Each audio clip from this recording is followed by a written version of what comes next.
Ngibingelele kuwe mlaleli, ngiyathemba ukuthi-ke uyaphila-ke.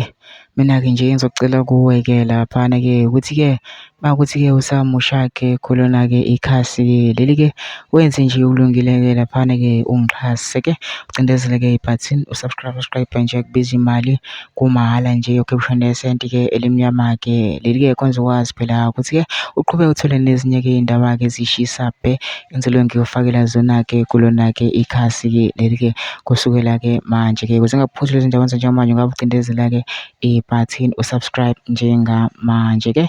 Udaba ngilethele lona-ke namhlanje ngilethele-ke udaba-ke elinesihluku ngale ndlela-ke emangalisayo-ke laphana-ke kubanjwa umgulukudu edlwengula owesifazane e-Elliot, Eastern Cape. Abesifazane bandawonye ababili abebecela u-lift bahlangane nomgulukudu wesigebengu ukuthe sebesesinkangeni wabamba intombazane eyodwa wayifaka esikhotheni maqede wayidlwengula. Owesifazane obesele emotweni ukhonile ukuthola usizo kumuntu obepatrola othe uma efika kule ntombazane yamzekela ngesigameko. Ube esecinga lene enye intombazane wafica owesilisa ephezu kwayo ezitika eseyishaya nangamatshe. Kusolakala ukuthi ubese ezama ukuyibulala. Amaphoyisa afikile kanye nabosizo lokuqala, intombazane yayiswa esibhedlela.